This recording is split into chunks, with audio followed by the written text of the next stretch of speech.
پیدائشی طور پر کوئی انسان اونچا نہیں، کوئی انسان نیچا۔ دیکھیے دو لیولز کو علیحدہ علیحدہ آئیڈینٹیفائی کرنے کی ضرورت ہے۔ ایک لیول ہے دعوت، تبلیغ، ایک لیول ہے اقامت، انقلاب، غلبہ دین۔ بسا اوقات ان دونوں کے تقاضے ایک دوسرے سے مختلف ہی نہیں متضاد ہوتے ہیں۔ آپ حیران ہوں گے، میں خاص طور پر اسٹرانگ ورڈز استعمال کر رہا ہوں تاکہ آپ چونک جائیں۔ ایک مثال دوں گا، اور کل جو مجھے تقریر کرنی ہے اس میں یہ بیسک میرا جو سمجھ میں آیا ہے، مجھے اسلام کا معاشی نظام وہ سمجھ میں یہاں سے آیا ہے کہ اصول یہ ہے کہ دین میں بسا اوقات دو چیزیں جو ایک دوسرے سے ٹکراتی ہیں، متضاد ہیں، لیکن اپنی اپنی جگہ پر دونوں کا مقام ہے۔ مثال کیا ہے؟ کسی نے آپ کے ایک تھپڑ مارا، آپ کے لیے دو راستے ہیں۔ آپ بھی جوابی تھپڑ رسید کریں، بدلہ لیں، قصاص لیں۔ ایک یہ کہ آپ اسے معاف کر دیں، اس کی بھی تلقین، اس کی بھی تلقین۔ وَلَكُمْ فِي الْقِصَاصِ حَيَاتٌ يَا أُولِي الْأَلْبَابِ، اے ہوش مندو بدلے میں زندگی ہے۔ سورہ بقرہ میں آیا کہ نہیں آیا؟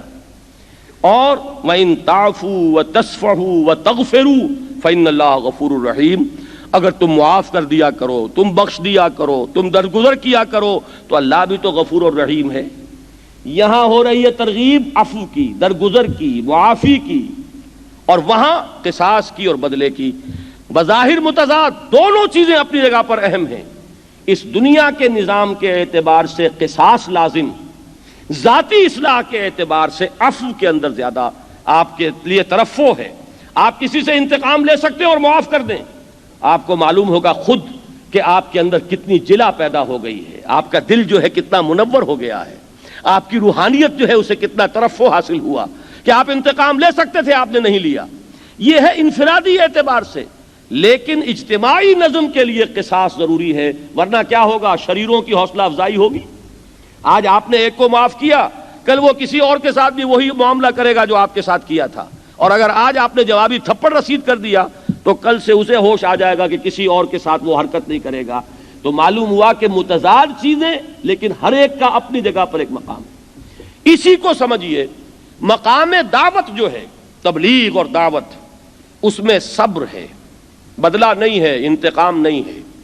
مارے کھاؤ، صبر کرو، گالیاں کھاؤ، دعائیں دو، لوگ پتھراؤ کریں، تم پھول پیش کرو، لوگ گالیاں دیں، تم راتوں کو کھڑے ہو کر ان کی ہدایت کے لیے دعا کرو، لوگ تمہیں لہو لہان کر دیں اور فرشتہ بھی آ گیا ہو کہ تمہیں اختیار ہے اے محمد، آج اختیار تمہارے ہاتھ میں ہے، ذرا کہہ دو اللہ نے مجھے بھیجا ہے۔ ملک الجبال عرض کر رہا ہے اللہ نے مجھے بھیجا ہے، اگر آپ فرمائیں تو میں ان دونوں پہاڑوں کو ٹکرا دوں جن کے مابین یہ طائف کی بستی آباد ہے، اور اس کے رہنے والے پس کر سرما بن جائیں۔ لیکن نہیں، وہاں بھی کیا فرمایا کہ نہیں، اے اللہ ان کو ہدایت دے۔ کیا عجب، فرشتے سے آپ نے کیا فرمایا؟ کیا عجب کہ اللہ تعالیٰ ان کی آئندہ نسلوں کو ہدایت دے دے۔ یہ کیا ہے؟ یہ ہے مقام دعوت۔ سید ابو الحسن علی ندوی مدظ اللہ علی میاں، جن کو عام طور پر کہتے ہیں، ان کی کتاب جو 4-5 جلدیں، 5ویں اس کی جلد جو آئی تھی وہ انہوں نے خود مجھے ہدیتاً پیش فرمائی دہلی میں، تاریخ دعوت و عزیمت۔ اب یہ دعوت و عزیمت اور شے ہے، اچھی طرح سمجھ لیجئے گا، اس کے تقاضے اور ہیں، اور ایک ہے اقامت اور غلبے کی جد و جہد۔ وہ تو اس طرح نہیں ہوگی، اس کے لیے تو بدلے بھی لینے پڑیں گے، اس کے لیے تو آپ کا خون اندر ہی اندر کھولتا ہے، اور اس کو ایک وقت کے لیے کہا جا رہا ہے روکے رکھو، ایک وقت آئے گا جبکہ تمہیں کہا جائے گا کہ اب بزن، اب آؤ میدان میں، اور وہ پورا جوش جو تم نے اپنے اندر، جو تمہارا خون کھولتا رہا ہے، جو تم نے اپنے اندر قوت جمع کی ہے، اس کو لاؤ میدان کے اندر، بروئے کار لاؤ۔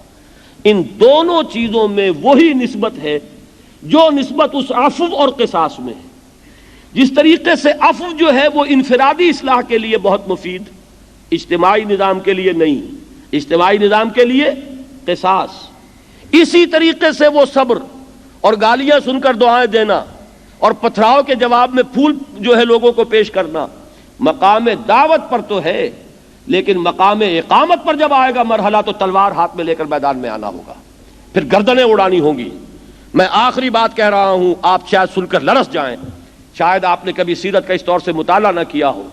آپ ذرا غور کیجئے محمد الرسول اللہ کا مزاج صلی اللہ علیہ وسلم، رافت، رحمت، شفقت، محبت، نرمی، اس کی آخری انتہا ہے لیکن وہی محمد الرسول اللہ ہیں جو ایک پورے قبیلے کے جوان مردوں کو ذبح کروا رہے ہیں اپنی نگاہوں کے سامنے. کروایا کہ نہیں کروایا؟ پورا قبیلہ.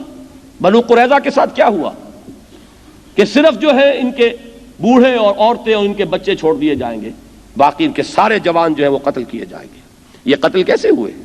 ایک پورے قبیلے کی جوان نفری کو قتل کرایا کس نے؟ محمد الرسول اللہ نے. ان سے زیادہ کوئی شفیق ہوگا؟ ان سے زیادہ کوئی رحیم ہوگا؟ ان سے زیادہ کوئی معاف فرمانے والا ہوگا؟ ان سے زیادہ کوئی درگزر کرنے والا ہوگا؟ لیکن ایک وقت آتا ہے جب کہ یہ کام کرنا پڑتا ہے. بات سمجھ رہے ہیں؟ وہی محمد الرسول اللہ صلی اللہ علیہ وسلم اس عورت کے رجم کا حکم دے رہے ہیں جس کے بارے میں ساتھ فرما رہے ہیں کہ اس نے وہ توبہ کی ہے کہ اگر سارے مدینے والوں پر تقسیم کر دی جائے تو ان کی نجات کے لیے کافی ہو جائے. لیکن اللہ کا قانون اپنی جگہ ہے. وَلَا تَأْخُذْكُمْ بِهِمَا رَأْفَةٌ فِي دِينِ اللَّهِ. یہ مجرم ہیں جنہوں نے اللہ کے دین کے، اللہ کے احکام کو توڑا ہے. اب ان کے لیے آپ کے دل میں کوئی نرمی اور شفقت پیدا نہ ہونے پائے. جہاں تک اجرائے حد کا تعلق ہے، پوری سختی کرتے ہوئے، اپنے اوپر جھیلتے ہوئے محمد الرسول اللہ نے حکم دیا ہے. 3 مرتبہ ٹالا ہے. پہلے وہ عورت آئی ہے بیچاری کہ حضور مجھ سے وہ خطا ہو گئی ہے، مجھے پاک کر دیجئے. آپ فرماتے ہیں پہلے تو اور کچھ سوالات کیے، پھر یہ پوچھا کہ کہیں تمہیں حمل تو نہیں رہ گیا؟ کہ حضور وہ تو ہوا ہے. تو اس ننگی جان کا کیا قصور ہے جو تمہارے جسم کے اندر پرورش پا رہی ہے؟ تمہیں تو ہم ختم کر دیں گے، اس کو کس گناہ کے پاداش میں؟ جاؤ وضع حمل کے بعد آنا. وہ اللہ کی بندی پھر آ گئی ہے. حضور دیکھیے میں فارغ ہو چکی ہوں، اب مجھے پاک کر دیجیے. آپ فرماتے ہیں کہ ابھی تو اس کا وجود تمہارے اوپر ڈیپینڈنٹ ہے، یہ تو ختم ہو جائے گا، جاؤ دودھ پلاؤ. پھر آتی ہے جس کے بچے، اس وقت جب کہ بچے کے ہاتھ میں وہ ٹکڑا ہے روٹی کا، کھاتا ہوا آیا ہے. آپ سمجھیے کہ کم سے کم 3 سال بیت گئے اس میں. اس اللہ کی بندی کا تصور کی جو ڈٹی ہوئی ہے. یہ نہیں ہے کہ ایک وقت میں جذبات میں آ کر کہہ دیا ہے کہ مجھے رجم کر دیجئے. ایک عورت کا اس فیصلے کے اوپر 3 سال تک استقامت کا معاملہ ہے. ورنہ آدمی سوچے کہ ہو گئی حماقت مجھ سے، اس وقت خامخواہ میں نے جا کے کر لیا، جان بچاؤ. لیکن نہیں، 3 مرتبہ جب آئی ہے اب حضور نے بادل ناخواستہ کہنا چاہیے حکم دیا ان کو رجم کر دیا جائے. رجم کی گئی. لیکن جب ایک مسلمان کی زبان سے نکل گیا کہ کتنی بے حیا عورت تھی، تو حضور نے ڈانٹ دیا کہ نہیں، اس نے وہ توبہ کی ہے کہ اگر تمام جو رہنے والے ہیں مدینے کے ان پر تقسیم کر دیا جائے تو تمام کی نجات کے لیے کافی ہو جائے گی. لیکن رجم بہرحال ہوا. یہ ہے اصل میں فرق، سمجھیے گا. دعوت و تبلیغ میں آپ کو بتانا چاہتا ہوں کہ ہمارے صوفیاء کی جو قائم کردہ روایات ہیں وہ روایات ہیں مقام دعوت کی. ان کے اندر جو بھی تھا، جو بھی ان کے ہمارے پاس حالات آتے ہیں، ان میں مبالغے کا رنگ ہو سکتا ہے، لیکن یہ کہ بہرحال من حیث الجماع ان میں جو اوصاف جمع ہوئے وہ در حقیقت مقام دعوت کے اعتبار سے جو اوصاف ہونے چاہیے وہ بتمام و کمال موجود تھے. مقام اقامت جو ہے اس پر وہ کھڑے نہیں ہوئے. اس کی وجہ یہ تھی کہ چاہے وہ نظام کتنا بھی بگڑ گیا تھا لیکن مسلمانوں کی حکومت تھی اور شریعت کا نفاذ موجود تھا. شریعت کا نفاذ موجود ہے، لہذا بغاوت نہیں ہوگی. کوئی بادشاہ اپنے گھر میں بیٹھ کر شراب پیتا ہے، جائے جہنم میں اگر وہ پیتا ہے، جواب اللہ تعالیٰ کے ہاں دے گا. لیکن اگر وہ نافذ شریعت کو کر رہا ہے تو بغاوت کی اجازت نہیں ہے.